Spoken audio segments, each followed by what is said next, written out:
성취하는 변화의 삶을 추구하고 네, 성취하는 변혁의 삶을 추구하기.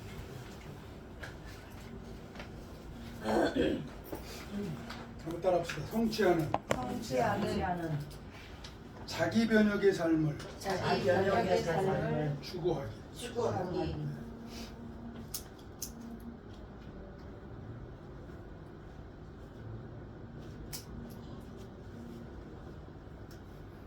요즘 인터넷에 들어가 보면 참 세상이 엄청나게 빠른 속도로 바뀌고 있다. 피부로 체감하게 됩니다. 오늘 우리는 변혁의 시대에 살고 있습니다. 변화의 물결이 엄청나게 빠른 시대에 살고 있습니다. 변혁이라는 그 단어를 찾아봤더니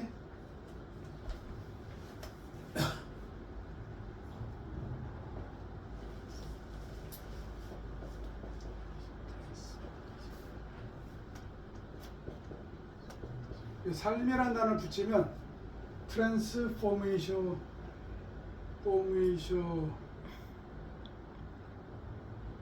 널 라이프가 됩니다. 그러니까 폼은 뭐죠? 폼은 어떤 형태죠. 형태고 트랜스라는 건 이제 건너갔다는 의미가 되거든요. 그러니까 이 어떤 이런 생활이나 어떤 단계나 문명이나 그곳에서 다른 곳으로 옮겨가는 거죠. 그러니까 이전 세계에서 뭐예요? 이후 세계, 비포와 애프터가 완전히 다른 세계로. 그래서 오늘 우리가 사는 시대는 이것을 우리에게 일궈합니다.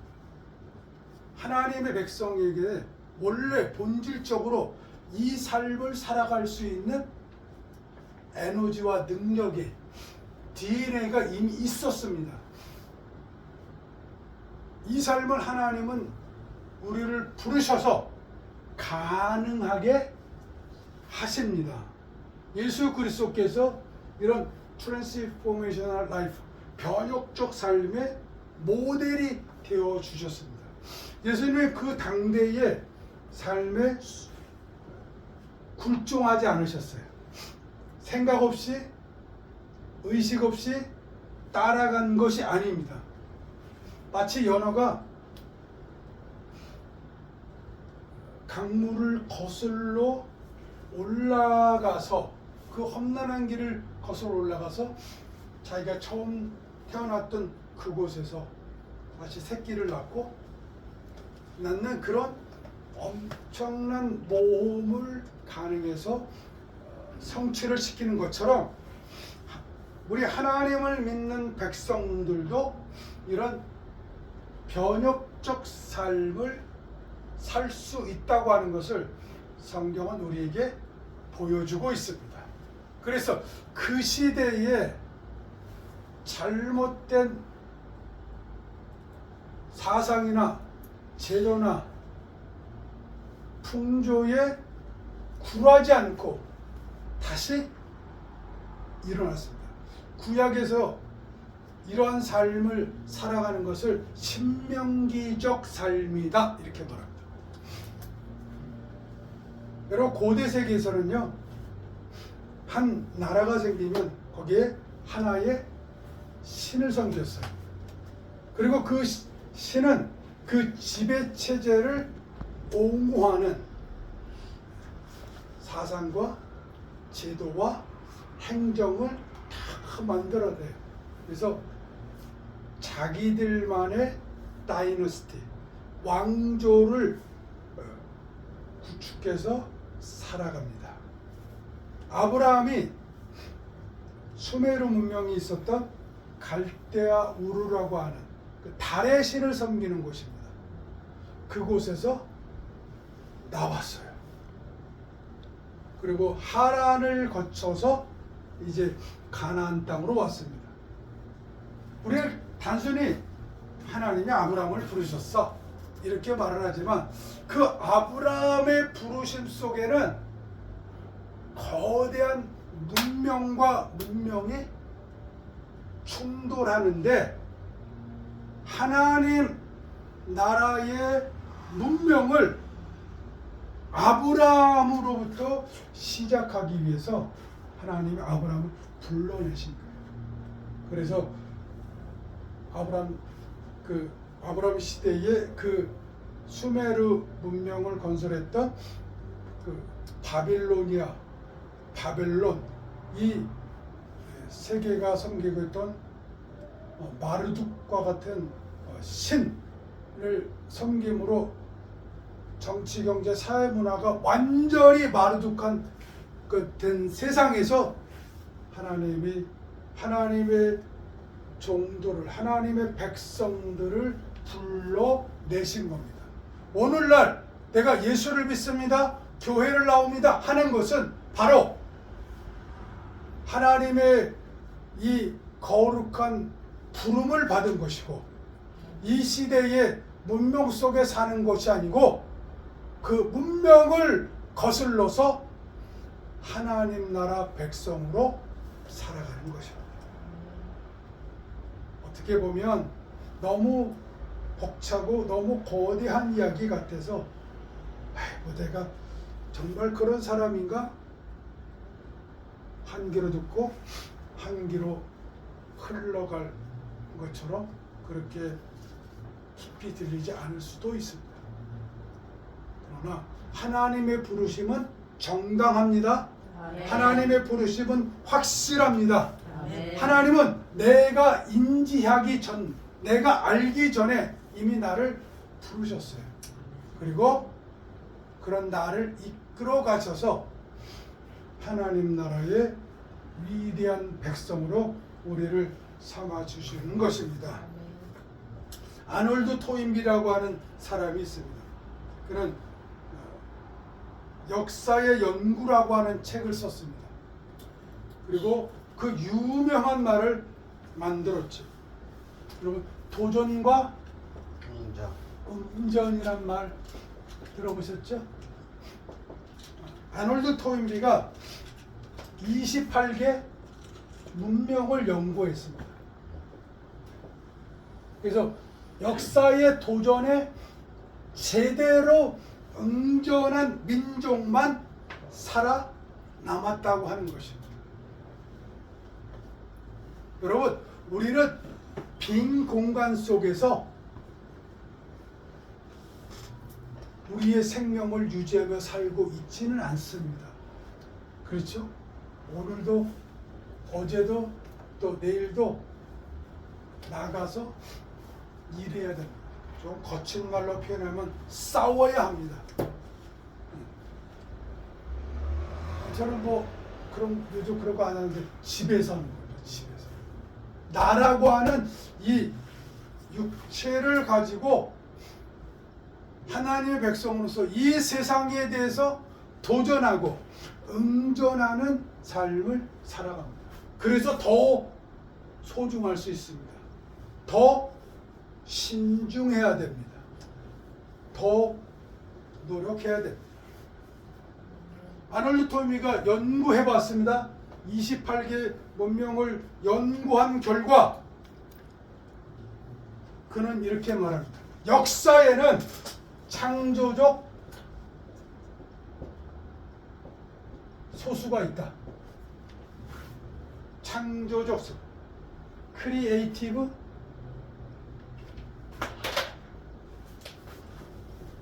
크리에이티브가 창조하다죠? 창조적인 마이너리티 소수.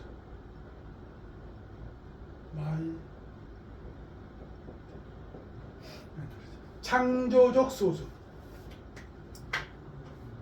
역사의 수많은 사상들, 이즘들, 주의들, 풍조들이 있는데 여기에 제대로 맞서서 이긴 다음 세대를 이끌어 나가는 창조적 리더십을 발휘하는 이 지도력이 있는 지도력을 가진 그룹이 있는 민족, 단체, 기업, 개인만 다음 세대에 살아남았다고 하는 것이죠. 여러분, 신앙은 사실은 이것을 포함하고 있습니다. 한국교회가 잘못 믿는 게 하나 있죠. 뭐예요?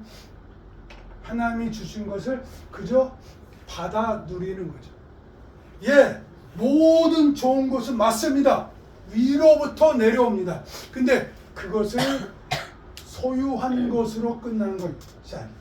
법적 계승자가 되는 것이 아니고, 이제는 뭐예요? 실제의 필드의 영역에 나가서 그것을 가지고 이 시대에 살아나가야 합니다. 그리고 그것을 다음 세대로 계대해야 내가 가진 신앙의 생명은 살아있다라고 말할 수 있습니다. 여러분, 세상을 보십시오. 한쪽에서는 엄청난 변화가 오고 있는데 한쪽에서는 그것을 따라가려는 무리가 있고 또 뒤처지는 무리가 있다고. 어느 평론가가 얘기하는데 앞으로 전 세계에 5나라만 살아남을 거래. 리더가 된대. 자, 첫 번째는 어떤 나라일까요? 미국. 두 번째는 중국. 세 번째는 어딜까요? 한국이야? 이 AI 시대에 살아남을 5나라를 얘기했는데 그 중에 한국입니다. 한국이라는 나라는 AI 시대를 이끌어 나가는 또 그 세계 선두 국가가 될 수 있는 모든 역량을 가지고 있다고 합니다. 아멘. 우리가 그런 나라 속에 살고 있습니다.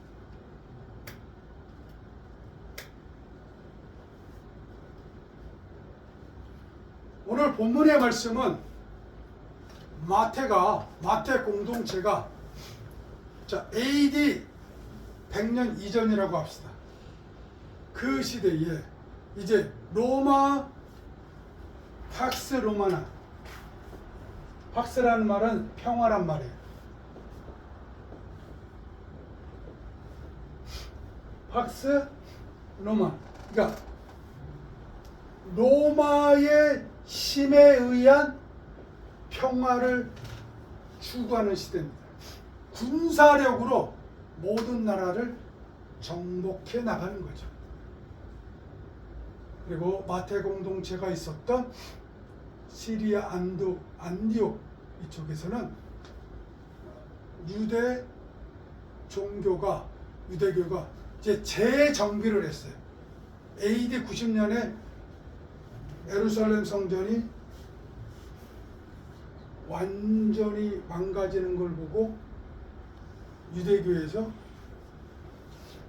제2의 창건을 시작합니다.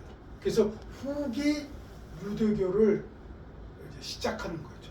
그래서 구약의 경전을 다 모아서 경전을 새롭게 만들었습니다.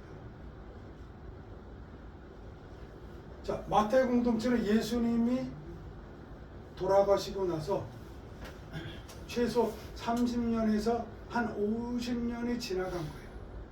여러분 한번 생각해 보세요. 30년이나 50년 정도 지났어요. 고대의 세계입니다. 교통과 통신이, 정보가 그렇게 활발한 시대가 아닙니다. 눈으로 보고 따랐던 그 육성으로 들려주셨던 예수님 하늘로 가셨어요. 그리고 그를 따르던 제자들도 이제 한 사람 한 사람 나이가 들어서 이제 그 공동체 내에서 볼 수가 없는 세대가 됐어요. 그리고 그 공동체에 있는 사람들이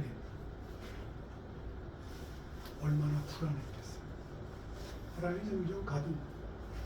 그때에 마태 신앙, 마태 공동체가 마태 복음을 집성하면서 마태복음 28장에서 그러므로 너희는 가서 아버지와 아들과 성령의 이름으로 세례를 주고 내가 너희에게 분부한 모든 것을 가르쳐 지키게 하라. 볼지어다 내가 세상 끝날까지 항상 너희와 함께 있으리라 하셨어요. 그리고 끝이에요. 제가 설교 시간 말씀드렸죠? 아니 이렇게 황당할 수가. 이렇게 끝나면 어떡하라는 거야. 근데 거기에 마태 공동체의 천년 기독교를 향한 담대한 고백이 들어가 있습니다. 히브리 문학에 의하면 중심이 핵심 사상이 들어가 있어요. 그러니까 마태복음 1장부터 28장까지 해서 여기 13장에 하나님 나라 비유가 있다고 그랬죠. 그래서 하나님 나라가 씨 뿌리는 가라지 비유, 겨자씨 누룩 비유, 보화 비유, 진주 비유, 그물 비유. 여기서 하나님 나라가 이렇게 될 거다라고 마태 공동체가 그의 이 공동체를 통해서 나사렛 예수 그리스도 교회가 이렇게 성장하고 발전할 거야. 씨앗이 잘 뿌려진 그 공동체는 30배, 60배, 100배의 열매를 맺을 거야. 그물을 던지면 거기에서 엄청난 고기가 열릴 거야. 겨자씨 하나를 뿌렸는데 그 겨자씨가 커져서 새들이 와서 깃들일 수 있을 정도로 커지는 것처럼 우리 공동체, 예수가 그리스도라고 하는 마태복음 1장 족보에 나오는 이 예수 믿는 공동체의 하나님 나라 백성들이 이렇게 역사 속에서 면면이 살아서 역사할 거야 라고. 아멘. 창조적 마이너리티, 창조적 리더십이 발휘가 되어서 열매를 맺을 것을 말씀합니다.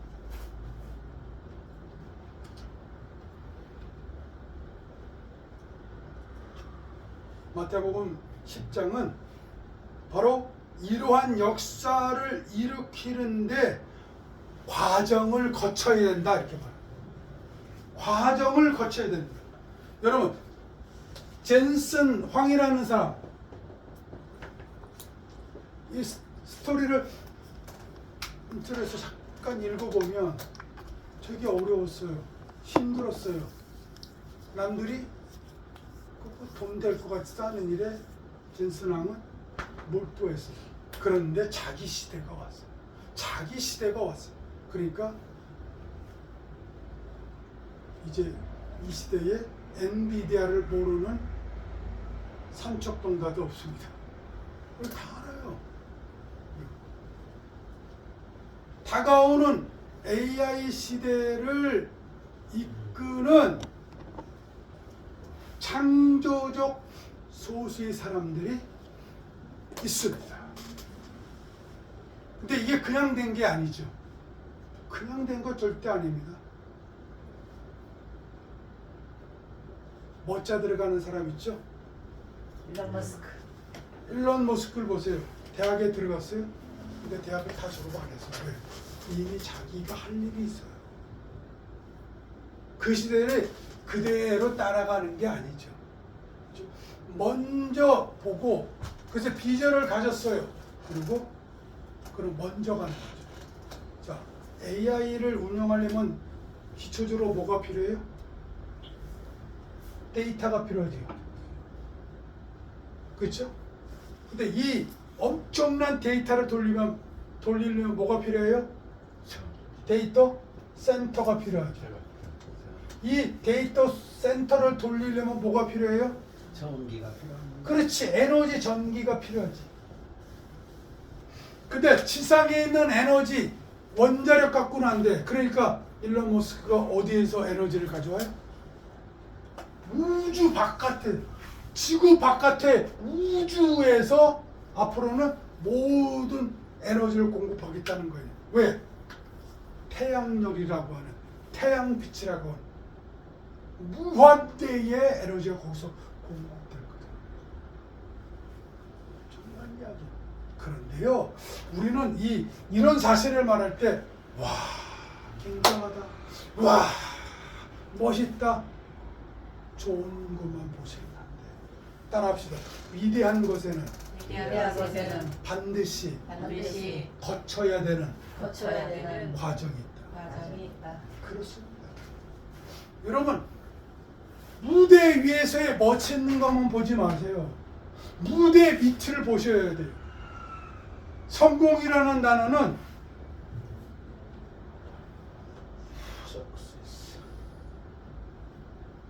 맞나요?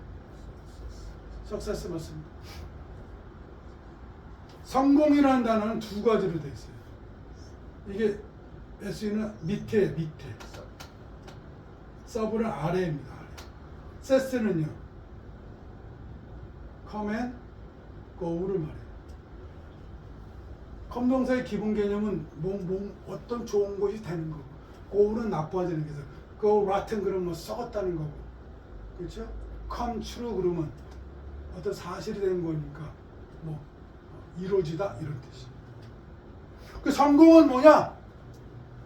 안 되기도 하고, 되기도 하고, 안 되기도 하고, 되기도 하고, 그 무대 위에서보다 무대 아래에서 이것을 계속적으로 경험하고, 그래서 성공하는 거예요.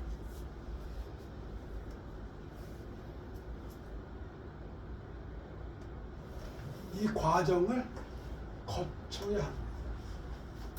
이 건물에 5층에 있는 아주머니하고 얘기를 한 적이 있어요. 몇 년 전에. 우리 남편은요, 장거리만 떼요. 근데 그게 무슨 말이야.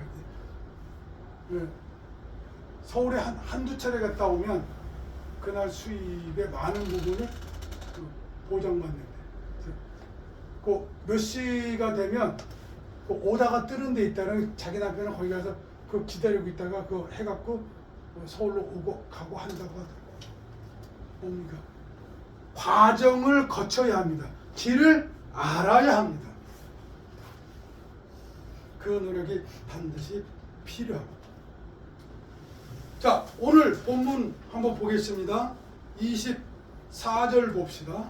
24절에 보면 제자가, 자, 26절까지 한번 읽어봅시다. 시작. 제자가 그 선생마다 또는 종이 그 상전마다 높지 못하나니 제자가 그 선생하고 종이 그 상전 같으면 독하도다. 주인을 잘 비난하여 그런즉 저희를 두려워하지 말라. 자, 저희를 두려워하지 말라 그랬죠. 저희를. 자, 그 전에 네 부분으로 이 본문이 되어 있어요. 자, 24절부터 26절 한 뭉떼기. 그 다음에 26절 하반절부터 또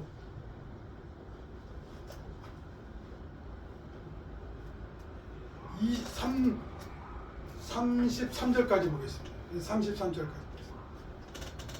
한 뭉탱이 왔고요. 그 다음에 34절부터 37절까지 또 한 뭉탱이.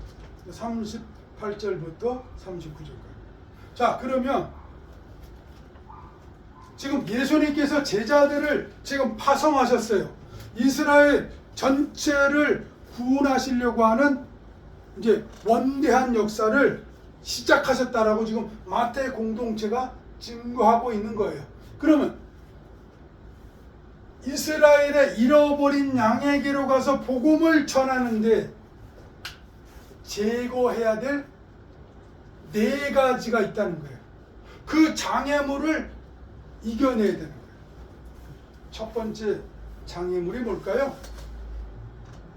그래서 25절입니다.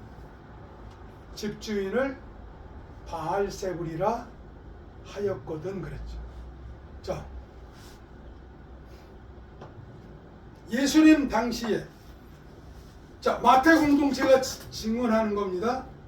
유대교를 딱 들여다봤더니 거기에는 야훼 신과 야훼 신 플러스 뭐가 됐어요? 바알 신을 섬기는 이 두 가지 혼합 종교가 있다는 걸 아는 거예요. 바알은 어떤 존재냐면 그 고대 블레셋 도시인 에글론에서 숭배되던 신이에요. 이거는 히브리어는 로드 오브 더 플라이스 그랬어요.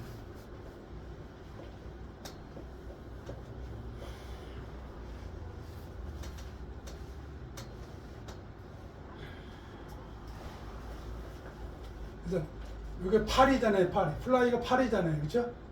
명사로 파리잖아요. 그래서 파리들의 뭐야? 주인선. 파리 대왕이라고 해요. 문학 작품 중에 파리 대왕이라는 작품이 있어요. 바알세불은. 그러니까 예수 시대의 바알세불은 악령들의 우두머리를 사용됐다는 거예요. 그러니까 지금 나사렛 예수 교가 가서 맞서야 될 대상이 있는데 그는 유대 종교 안에 야훼 신 플러스 뭐가 있어요? 바알세불이 있다는 거예요. 그들을 맞닥뜨리게 돼 있어요. 여러분,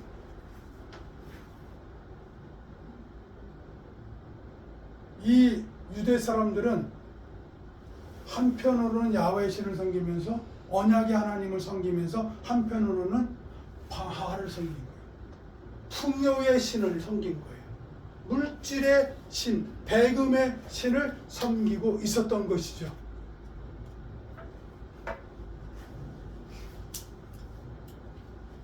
우리도 사실 하나님을 섬기는 것 같은데 가만히 보면 하나님을 얻고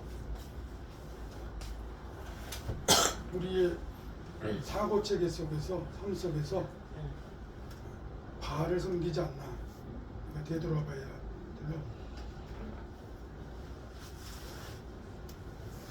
자, 그래서 유대 사람들은 바알과 야훼를 통해서 세상을 보고 있었어요. 세계관입니다. 세계관. 그래서 세상을 보는 눈이에요. 그래서 이걸로 인생을 보고 역사를 보고 가정을 봤던 것이에요. 이거를 세계관이라고 해요. 자, 예수님께서 지금 바알세불을 언급했던 것은 신앙이라고 하는 것. 예수 생명을 심으며 나아가려고 하면 뭐를 없애야 된다는 거예요? 바알을 없애야 된다는 거예요. 그래야 야훼 하나님을 섬기는 제대로 된 신앙생활을 해 나갈 것이라는 거죠. 여러분, 교회 안에 들어왔는데 과거의 것에 대한 반성 없이 믿는 사람들이 있어요. 과거의 것. 과거에 나는 오라. 과거의 것은 바뀔 것이 없어. 다만 내가 예수 믿는 것을 통해서 얻을 것을 얻어가기만 하면 돼. 근데 이런 사람은 반성적 사고가 없어요. 회개가 없어요. 이 과정을 인생관, 세계관, 우주관, 뭐 생활관, 남성관, 여성관, 부모관, 자식관 다 관이에요. 관. 이 관을 바꾸려면 생각이 바뀌어야 되죠. 그 다음 언어가 바뀌어야죠. 그 다음 행동이 바뀌어야죠. 습관이 바뀌어야죠. 제도를 새롭게 만들어내죠. 자기 변혁적 삶을 얼마나 근데 여러분 그 과정을 너무 힘들어 이런 사람이 있고요. 근데 그 과정을 겪어 나가면서 희열을 느끼며 사는 사람이 있어요. 근데 어떤 사람은 중단돼 있어. 여러분, 복음은 모든 장벽을 이겨서 지금까지 왔습니다. 복음은 공산 사상을 이겼습니다. 복음은 자본주의 사상을 이겼습니다. 복음은 민족주의를 국가주의를 이기고 여기까지 왔어요. 모든 집단주의를 이기고 여기까지 왔습니다. 그리고 개인의 온정주의도 이겼고요. 개인의 이기심도 이기며 왔어요. 갈라디아서에 보면 우리 그리스도인은 정과 욕심을 십자가에 못 박았다. 과거였다. 못 박았습니다. 우리 안에 잘못된 생각, 잘못된 주장, 이런 모든 것들을 하나하나 이기면서 하나님이 우리를 그리스도인으로 만들어 가시는 줄로 믿습니다. 아멘. 그렇게 하셨습니다. 그래서 첫 번째 제자를 파송하시면서 첫 번째 바알세불을 두려워하지 말라고 하는 거예요. 그 세력이 얼마나 깔렸겠어요. 얼마나 가득 찼겠어요. 제가 어릴 때만 해도 불교와 유교와 도교의 세력이 도시 곳곳에 가정 곳곳에 얼마나 가득 찼게요. 우리 부모님이 제대로 절에 가지도 않아. 그다음 제대로 유교 제사를 드리지도 않아. 그러면서도 부모님 할아버님 돌아갈 때 되면 야 너 절해. 너 절해. 우리 할아버지는 내가 절을 안 하고 있으니까 저기 뒷목을 잡아갖고 꿀안치더라고. 근데 내가 안 꿀안쳤지. 그런 게 가득 쌓였어. 가득 쌓였어. 한번 따라합시다. 예수 믿는 것은 나의 과거를, 나의 마음을, 나의 생각을, 나를 발전시키지 않고 성장시키지 못하는 과거에 머무르게 하는 이것들을 갈아 엎으는 거예요. 그렇게 공격적인 믿음 생활 하시기 바랍니다. 첫 번째로 제자들이 맞닥뜨린 세상은 바알세불을 섬기는 세상이었어요. 그래서 세계관, 그들의 세계관을 뭐 두려워하지 말라 말씀합니다. 두 번째로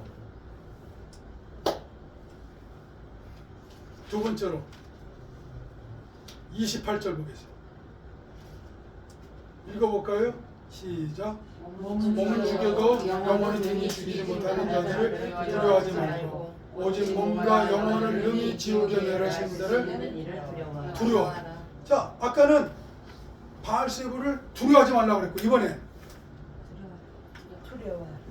몸을 죽이는 자들을 두려워하지 말고 그리고 몸과 영혼을 능히 멸하시는 자를 뭐이라? 두려워하라. 그러니까 두려워하지 말고 두려워하라 그랬어요.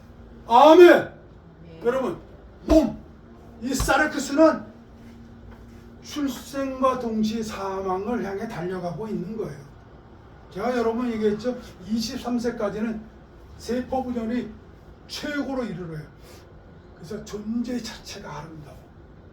제가 지나가다가 고등학생들 뭐 이렇게 그 또래 대학생들 이렇게 보면 어쩜 이렇게 얼굴이 뽀야. 그냥 아름다워. 그냥. 그렇죠?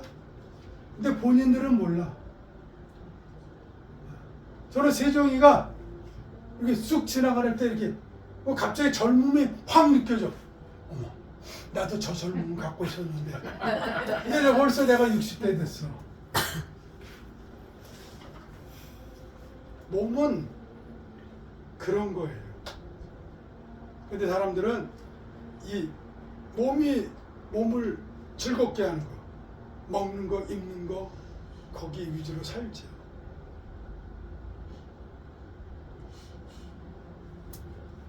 그러다가 하나님 부르실 때가 되면 알아요. 내가 너무 이런 삶에 치중하고 사는구나. 그 삶을 살지 말라는 건 아닙니다. 우선순위를 말하는 거. 거기에 너무 애정을 쏟고 너무 과도한 소비와 투자를 했었다. 이렇게 후회가 막심한 그런 경우에 처할 수도 있습니다. 그럼 그거를 이겨내려면 어떻게 해야 됩니까? 어떻게 해야 됩니까? 로마 제국과 유대교는 몸에 대한 염려와 근심을 가지고 있는 사람들에게 지배하는 세력이었어요. 근데 영혼을 능히 죽이지 못하는 자를 두려워하는 자, 몸과 영혼을 능히 지옥에 멸하시는 자를 아는 자들이 있었어요. 그들이 누구예요? 예수 그리스도를 통해서 십자가와 부활의 신앙을 경험한 사람들이에요. 유대교가 로마 제국을 통해서 예수를 얼마나 죽이려고 했습니까? 얼마나 핍박을 했습니까? 근데 그 예수가 사망 가운데 다시 일어나셨어요. 그리고 부활 후 며칠까지? 40일 동안 제자들에게 나타나셔서 당신을 보여주시고 제자들에게 할 일을 가르쳐 주셨어요. 그리고 그 복음의 물결을 통해서 노도와 같은 세계 복음화의 문이 열리기 시작했어요. 마태 공동체가 지금 이 사실을 예수의 삶을 다시 회상하면서 이야기하시는 거예요. 여러분, 변혁적 삶을 사는 데에 두 번째 장애물이 뭔지 아세요? 사람이야 사람. 몸에 대한 근심이에요. 이 한 몸, 이 한 입 떨구고 사는데 너무너무 근심이 많은 사람들이 있어요. 거기에 몰두돼서 그거를 뭐해라? 넘어서라. 넘어서라. 저희 집안에서는 제가 장손인데 이 목회를 한다고 그러니까 우리 어머니가 가끔가다 하시는 말씀입니다. 여자 치마 폭에서 뭘 할 수 있겠니? 그래서 제가 이렇게 나긋나긋대는 성격도 아니잖아요. 그렇죠? 아시네요. 100번 중에 한 5번은 해요. 개발이 돼서 하는데 근데 또 우리 어머니가 저를 그래서 그거 뭐 헌금 그거 얼마나 나온다고 그거 살겠냐 말이야. 그러니까 이 땅에서 물질이 없어서 서름을 많이 당하셨거든요, 어머니가. 그러니까 물질이 최고예요. 돌아가시기 얼마 전까지도 네 아내는 뭐하냐 이랬으니까. 너가 돈을 안 벌면 네 아내라도 돈 벌어야 되지 않냐. 하나님은 참 놀라우세요. 밖에 나가서 일하는 것보다 저 여인의 입을 통해서 삶을 통해서 더 좋은 걸 주셨어. 아멘. 그걸 모르어. 그 여동생은 잘 몰라요. 모르죠. 지금도 오빠를 어떻게 좀 도와줄까 그러는데 돈을 거부해. 내 돈을 거부해. 그래갖고 우리 사모님 말에는 좀 부탁지가 나 있대. 자, 몸 중심의 삶에서 이번엔 뭐예요? 영혼 사르크스 육체에서 영 후식해 하나님이 주신 생명이 있어요. 조회가 있어요. 하나님의 생명 중심의 삶으로 바뀌라는 거예요. 그래야 두려움이 없어요. 아멘. 사도를 이은 속사도 가운데 한 분이 이런 예수를 배반하라고 그랬어요. 그랬더니 그분은 나를 일생 동안 나를 배반한 적이 없는데 내가 어떻게 그분을 뵙으라. 이렇게 말해요. 6.25 때 십자가를 밟으면 살려준다고 그랬어요. 그때 그것을 거절하고 장렬하게 순교의 삶으로 들어가신 분들이 있어요. 어떻게 그게 가능하죠? 여러분 그거 아세요? 조직폭력배의 우두머리는 신장이 막 190에 2m에 근육이 이렇게 된 사람이 아니라잖아요. 어떤 사람이? 가서 보니까 160 정도밖에 안 된다. 근데 뭐가 좋아? 세상 말로 다구가 좋아. 다구. 깡다구가 좋아. 싸울 때 근데 이 사람한테 걸리면 상대편은 죽어. 왜 그런지 아세요? 너는 내가 죽어도 좋다고 생각하고 싸우는 거고 저쪽은 나 죽으면 어떡할까 싸우는 거야. 그러니까 이 사람이 이기는 거죠. 일본 조선 제일교포 중에 그 빠찡꼬의 그 제 이름자가 있어요. 제가 이름을 잊어버렸어요. 근데 그분이 일본하고 싸울 때 그렇게 자기 목을 내몰고 싸운 거예요. 하물며 세상에서도 그런데요. 하나님 백성의 삶이 몸 중심의 삶을 살아갖고 되겠다고요? 자꾸 뭘 더 먹고 뭘 더 가지고 더 누리는 그걸 살지 말라는 거 아니에요. 거기에 너무 작심해 있다는 거예요.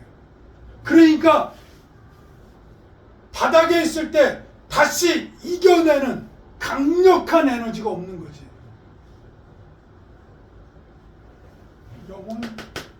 몸과 영혼을 능히 죽이는 그분을 뭐해라? 두려워해라. 사람을 두려워하지 말라 말씀합니다. 우리의 삶이 이렇게 변혁되시기를 바랍니다. 아멘. 하나님이 우리를 위로하셔요. 보세요. 29절부터 1절까지 읽어봅니다. 시작. 참새 두 마리가 하나 쌀이 버리는 것이 아니냐. 그러나 너희 아버지께서 허락하지 아니하시면 그 하나도 땅에 떨어지지 아니하리라. 너희들은 머리털까지 하시나니 두려워하지 말라. 너희는 많은 천사보다 귀하니라. 아멘. 아멘. 하나님이 허락을 하셔야 됩니다. 하나님이 우리의 머리털까지 다 세신 바 돼요. 그러니까 두려워하지 말라는 거예요. 자, 세 번째 변혁적 삶을 살기 위해서 장애 제거해야 될 게 뭡니까? 34절부터 37절까지 읽어봅니다. 시작. 내가 세상에 화평을 주로 일러치 같지 말라. 화평이 아니여 검을 주로 내가 온 것은 사람이 그 아비와 딸이 어머니와 며느리가 시어머니와 불화하게 하니 사람의 원수가 자기 집안 식구리라. 아비나 어미를 너보다 더 사랑하는 자는 내게 합당하지 아니하고 아들이나 딸을 나보다 더 사랑하는 자도 내게 합당하지 아니하며. 저 이 말씀 고등학교 때 왔을 때 내가 세상에 화평을 주는 게 아니고 뭐다? 검을 주러 왔다고 하죠. 깜짝 놀랐어요. 근데 이걸 문자 그대로 받아들이는 사람들이 있어요. 그게 아니죠. 내가 세상 지금 로마와 유대교의 지배 체제에 그대로 순응하고 가는, 그래서 그 시대에 죽은 물고기처럼 물결 따라가는 그런 세상 살이를 내가 주러 온 것이 아니다 그 말이에요. 그것을 수술하고 그것을 제거해서 바른 삶을 살게 하는 내가 검을 주러 왔다. 그런데 거기에 그 삶을 살게 하는 데에 아주 핵심적인 세력이 있어요. 내가 온 것은 사람이 그 아비와 딸이 어미와 며느리가 시어머니와 뭐 불화. 사람의 원수가 자. 저는 이 말씀이 제가 신학을 공부할 때까지도 너무 마음에 걸렸어요. 너무 마음이 아팠어요. 아비나 어미를 나보다 더 사랑하는 자는 내게 합당하지 않냐고. 아들이나 딸을 나보다 더 사랑하는 자도 내게 합당하지 않냐. 이 요술사모하고 저를 연결해준 권사님이 있어요. 이 요술사모님은 작은 아버지 딸이고 큰 아버지 딸이 있어요. 이승문 권사라는 분이 있어요. 근데 이분이 교회에 나가서 하나님을 영접하고 교회 권사가 되고 주한장로교의 전도왕이 됐어요. 근데 남편이 보니까 남편은 고대법대에 나온 사람이고 무슨 무역하는 회사를 운영했던 거예요. 보니까 자기가 벌어주는 거를 다 그분들 말이 그러죠. 다 교회에 갖다 바치고 자기가 가정에서 가장 가부장이 돼야 되는데 보니까 가부장은 자기가 아니고 하나님이야. 그게 교회로 됐지.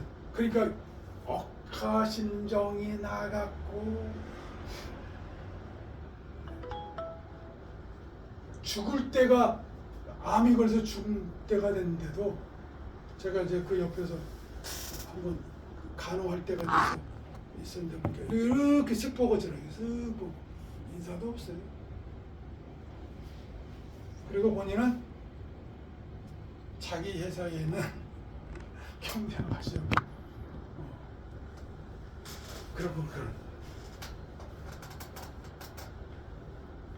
그래서 나보다 더 사랑하는 자, 자기보다 더 자기가 왕이 돼 있어. 그러니까 보다 더 사랑하면 문제가 일어나고 불화가 일어나는 거죠. 근데 예수님 말씀합니다. 나보다 아들이나 딸을 나보다 더 사랑하는 자. 실제로 신앙생활 연조가 오래됐는데 아들이나 딸을 예수 믿는 것보다 더 사랑하는 사람들이 있었어요. 그래서 문제를 일으키는 사람이 있어요. 아들을 너무 사랑해갖고 며느리를 핍박하고 무시하는 사람 봤어요. 우리 주위에 이런 사람 많지요. 자기 가정이 자기를 중심으로 해서 남편을 중심으로 해서 아들을 중심으로 해서 자기를 중심으로 해서 되어져야 된다고 생각하는 사람들. 근데 그런 사람은 내게 뭐한다? 합당하지 않다. 왜 합당하지 않아요? 그렇게 살면 당신도 망하고 나도 망하기 때문에 그래요.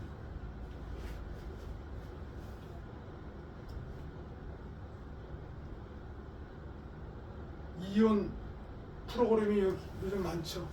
캐나다에서는 교포가 왔어요. 35년 만에 왔어요.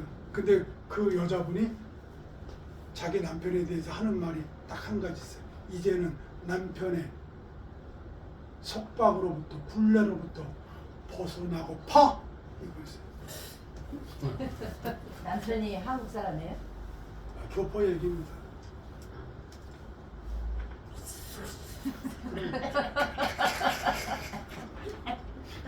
그래서 가족의 문제를 유교식 아직도 유교식 가정관을 갖고 있는 사람들은 가화만사성이에요.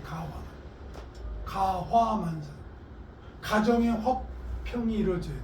근데 아직도 한국교회 중직자 가운데 이 사고하는 사람 많습니다.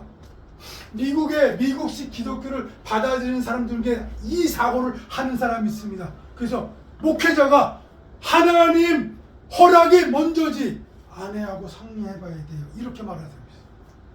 미치고 팔짝 뛰는 거죠. 연변에서 탈북자들을 도와주는 그 선교를 하고 있던 목사님이 저한테 하는 말이에요. 목사님, 우리는 복음을 위해서 내 목숨을 내놨는데 근데 아내의 허락을 받아야 된다. 목사님 도대체 이게 뭡니까? 저한테 물어보네요. 목사님 도대체 이게 뭡니까? 지난 화요일 날 제가 말씀 연구하는 그 모임에 중국하고 미얀마가 있는 그 국경 도시에서 그 선교하시는 현지 목사님을 만났어요. 몇몇 분인데 중국에서는 지금 그 삼자계 정부가 인정하는 교회 외에 제가교회라고 하는 지하교회를 인정하지 않죠. 그래서 지금 중국화가 심해지면서 소수민족 언어를 못 가르치게 해요. 학교와 또 이런 그 행정기관에서 못 가르치게 하고 또 아이들에게 기독교를 얘기를 못하게 해요.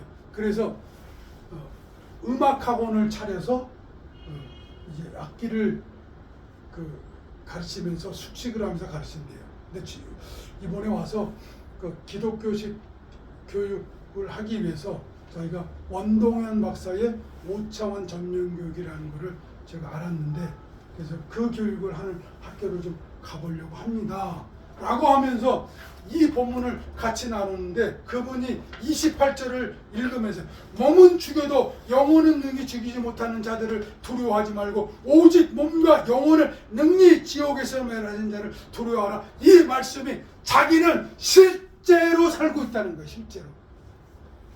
공산당의 그 무서운 감시 하에서 믿음을 지키면서 그 믿음을 전수하기 위해서 살고 있다.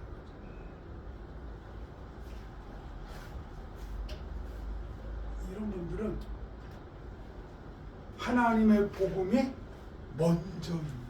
근데요, 하나님 복음을 먼저 했더니 하나님이 그 가정도 지키시고 그 자녀도 잘 되게 하시더라고요. 아멘. 잘 되게 하시더라고요.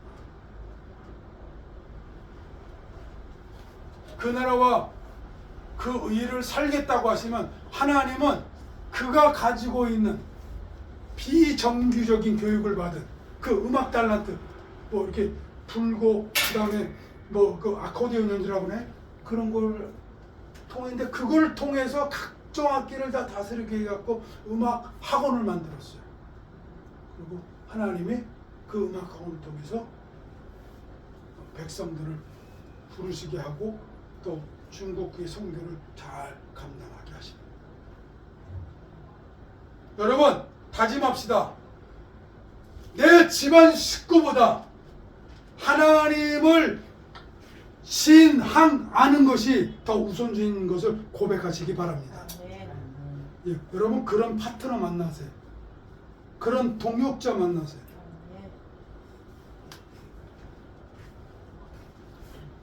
자 마지막으로 그러면 변혁적 삶을 살기 위해서 마지막으로 거쳐야 되는 게 있어요. 38절 39절 시작. 또 자기 십자가를 지고 나를 따르지 않는 자도 내게 합당하지 아니하니라.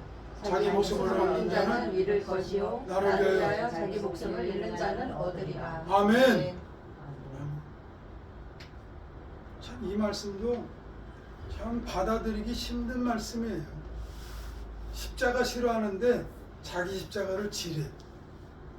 그것도 십자가를 지고 가기도 바빠 죽겠는데 나를 쫓으래. 그래야 합당하대요. 그래야 가치가 있대요. 여러분 하나님 나라 백성으로서 가치 있는 삶을 살겠다고 결단하시기 바랍니다. 자기 목숨을 얻는 자는 잃을 것이요 나를 위하여 자기 목숨을 잃는 자는 얻으리라. 나를 그랬을 때 이거는 몸 중심의 삶을 사는 사람이야. 핍박하는 것을 지는 삶을 사는 사람이에요. 그 삶을 뭐하는 거예요? 이겨내고 그렇게 살면 자기 목숨을 잃어버려요. 나를 위하여 예수를 위하여 자기 목숨을 잃으라고 하죠. 장수님 그렇게 사십니까? 권사님 그렇게 사십니까? 이호순 사모님 그렇게 사십니까? 여기 청년들 그렇게 살고 있습니까? 예수를 위하여 자기 목숨을 잃으라는 건 뭐예요? 잃는다는 거는 막 없애라, 소비해라, 낭비해라, 뭐 버리라 그런 말이 아니고 예수의 인생 위에, 예수의 생명 위에 나를 건설하라는 겁니다. 그래야 참된 생명의 삶이 이어지기 때문에 그렇습니다.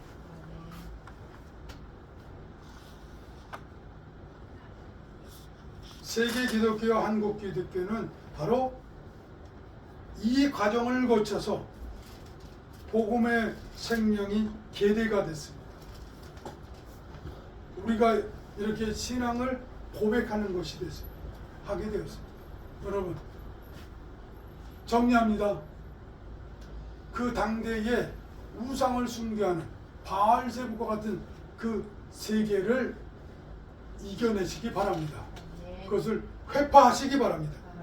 그리고 사람을 두려워하지 마시기 바랍니다.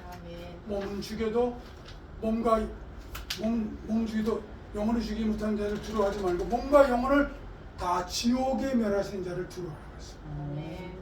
사람이 아니라 하나님 중심. 그리고 가족과의 불화를 이겨내시기 바랍니다. 네. 다르죠? 근데 다른 게 틀린 게 아니에요. 예수를 같이 바라보고 가면 같은 방향으로 가면서 다른 것들을 다 극복할 수 있습니다. 그리고 마지막은요 내가 우상이거든요. 나를 이겨내시기 바랍니다. 나를 이겨낸 사람만 진정한 하나님의 백성으로 이 땅에서 설 것입니다. 나를 위하여 자기 목숨을 잃는 자는 얻으리라 말씀하셨습니다.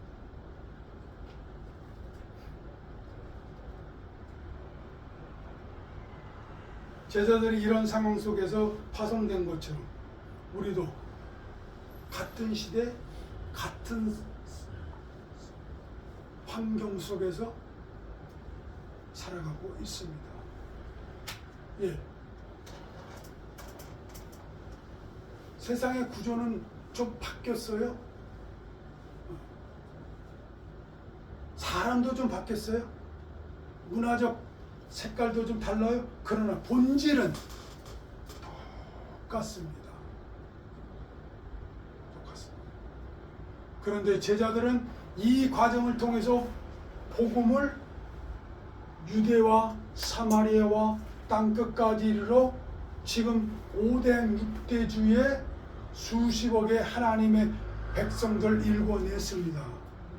우리 갈보리 예배 공동체가 마태 공동체가 받았던 이 담대한 미래 전략을 우리 교회도 동일하게 이식받아서 하나님의 소원을 이루어드리는 우리 갈보리 예배 공동체가 되시기를 바랍니다. 기도하겠습니다. 하나님 감사합니다. 하나님의 생명 구원의 역사가 빈 공간에서 이루어지지 않는다는 것을 오늘 말씀을 통해서 배웠습니다. 아버지, 제자들은 이 사명을 감당했습니다. 우리도 감당하게 하실 줄로 믿습니다. 아버지, 우리를 능하게 하여 주옵소서. 우리를 힘있게 하여 주옵소서.